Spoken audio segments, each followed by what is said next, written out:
Конечно, это свойство прежде всего мозга. Ведь от внешней среды поступают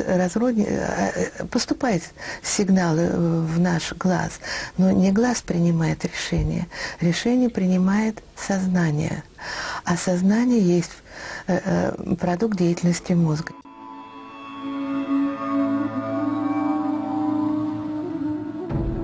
Око вечности, глаз Шивы, око мудрости, обитель души.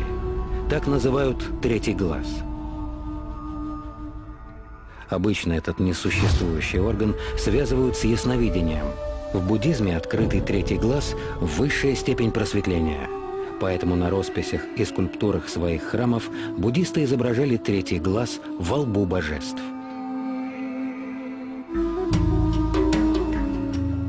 Вполне возможно, что третий глаз отнюдь не выдумка. Ученые обнаружили, что у нас в голове есть некое образование, которое вполне могло бы быть тем самым третьим глазом. Он формируется в мозгу двухмесячного плода человека. По строению напоминает реальный глаз с фоторецепторами и нервными клетками, но потом перестает развиваться и превращается в эпифиз или шишковидную железу, крохотная, весом меньше полуграмма зернышка. И располагается как раз в центре мозга, а на поверхность проецируется примерно в области темени или макушки. У человека и у млекопитающих, и у большинства высших позвоночных сохранился только эпифиз, теменной глаз исчез во время эволюции, и у высших позвоночных его не имеется. Но, возможно, на заре эволюции все живые существа имели третий глаз, в том числе и человек. Развиться такая способность у наших древних предков могла в силу образа жизни. Чтобы выжить, они должны были предвидеть и предчувствовать опасность. Увы, в процессе эволюции у большинства людей это качество притупилось.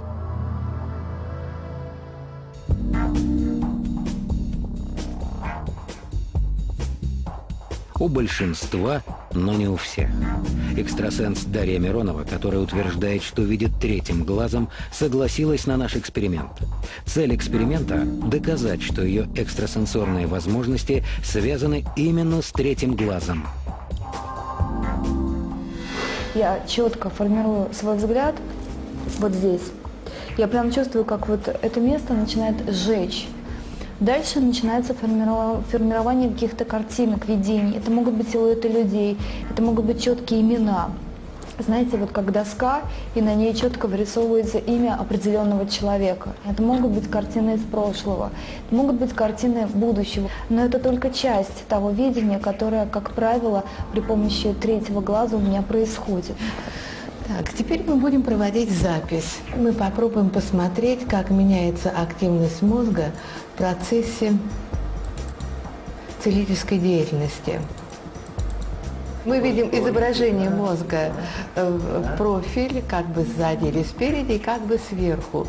И мы видим, что эти источники концентрируются как раз в той зоне, в той части мозга, где расположен третий глаз. И направленность этих сгустков идет по оси, справа налево. Эта ось называется осью сверхсознания.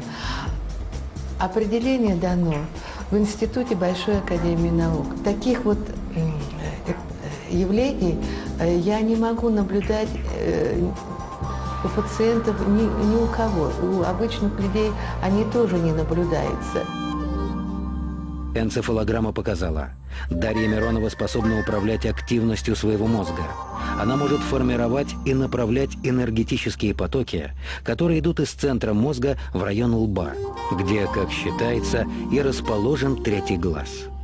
Как такового видящего третьего глаза, на мой взгляд, и мне никто не докажет, я никогда не видел, что существует третий глаз. Третий глаз – это наша интуиция, чутье. Вот эти вот все красивые слова, о которых мы говорим, это опыт, это знание.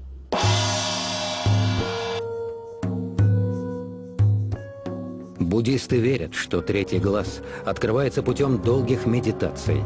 Но иногда это может произойти и с обычным человеком в результате сильного стресса или травмы. Как, например, случилось с известной болгарской прорицательницей Вангой. В юном возрасте она попала в песчаную бурю и ослепла, но, потеряв зрение, обрела дар ясновидения. Вот, понимаете, вот это, наверное, тот третий глаз, не настоящий третий глаз, не третий глаз, который во лбу у нас с вами светится, понимаете, а тот внутренний глаз, который воспринимает, то есть наш мозг, который воспринимает какие-то необыкновенные явления или даже фантазии. Феномен Ванги наука сейчас объяснить не может. Но единственное, что я могу сказать, его не следует связывать с физическим третьим глазом. Это наверняка. А чтобы сказать что-то более конкретно, требуется научное исследование. Научный мир пока осторожно именует третий глаз интуицией, то есть особым свойством человеческого сознания предчувствовать и предугадывать события. Чтобы однозначно ответить на вопрос, действительно ли существует третий глаз, нужны долгие исследования. Во всяком случае, наука ими занимается. А пока многие до сих пор верят не только в третий, но и в дурной или черный глаз. Мы прекрасно знаем, что в течение тысяч лет это понятие существовало. Это понятие порчи, так сказать, сглаза, оно было чуть ли не главным в народной медицине.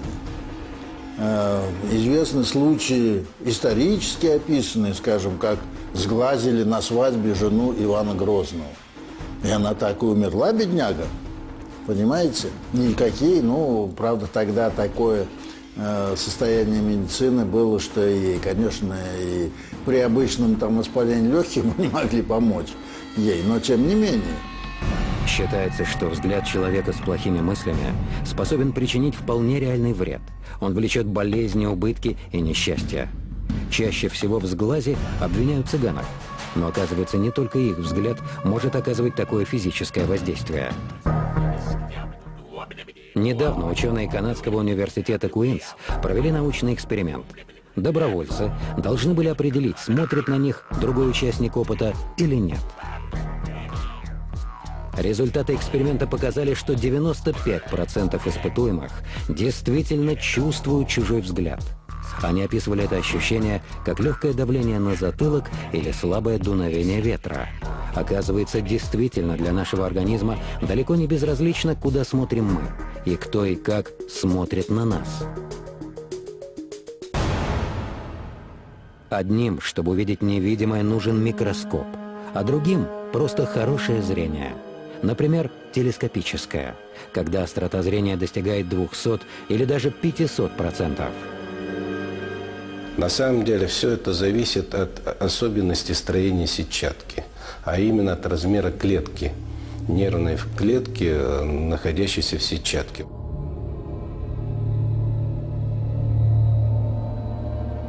Вот чем мельче клетки, тем более высокая острота зрения. Люди с такими феноменальными способностями могут в ясную безветренную погоду различать мельчайшие детали звездного неба. Так, в древних китайских хрониках есть упоминание, что в IV веке до нашей эры астроном Ганде невооруженным глазом установил местонахождение 2 спутников Юпитера.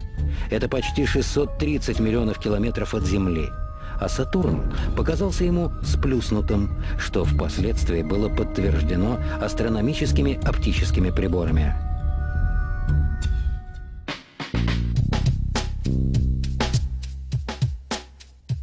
Правая почка, там небольшое нарушение есть. Во-первых, деформация в лоханке правой почки присутствует, это раз. А во-вторых, там, видимо, остатки воспалительного процесса. 2003 год. Российские газеты пестрят заголовками: «Чудо-ребенок», «Девочка-рентген», «Феномен зрения». Уникальный дар Натальи Демкиной врачи обнаружили, когда ей было всего 10 лет.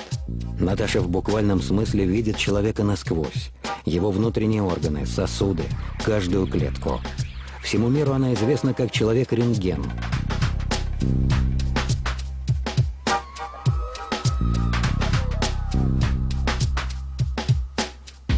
Возможно, толчком к прозрению стало неудачное удаление аппендикса. Тогда хирург забыл вынуть тампоны из полости кишечника Наташи. Пациентку снова пришлось укладывать на операционный стол и вскрывать швы. После этого у девочки и появилось рентгеновское зрение. Этот дар позволяет ей диагностировать болезни на самых ранних стадиях. От любого органа, который больной, от него идут какие-то определенные импульсы, вот, то есть именно какие-то биотоки. А здоровый орган, он этих биотоков не излучает. Порой, когда она даже видит на микроскопическом, то есть когда еще она говорит, что заболевание начинается еще только где-то вот на какой-то одной клеточке, она это уже видит. Но я не могу объяснить, почему она этим обладает. Теперь переходим на грудную клетку. Увеличение правой доли печени присутствует сейчас. Диагностика отнимает у Наташи много сил. Ведь все-таки она не бесчувственный рентгеновский аппарат, а живой человек. Но она твердо уверена, что медицина ее призвание. Поэтому после школы Наталья поступила в медицинский институт. Мы неоднократно убеждались, что да, действительно есть определенная группа людей, которые видят не так, как обычные люди. Это не означает, что вот он человек-рентген, что он вот видит, как органы, как они расположены. Он может их видеть по-разному. Разного цвета, он может видеть просто темное и светлое, но он может видеть больше, чем видим мы с вами. Обычно эти люди имеют в своей истории какую-то большую катастрофу, происшедшую с их мозгом.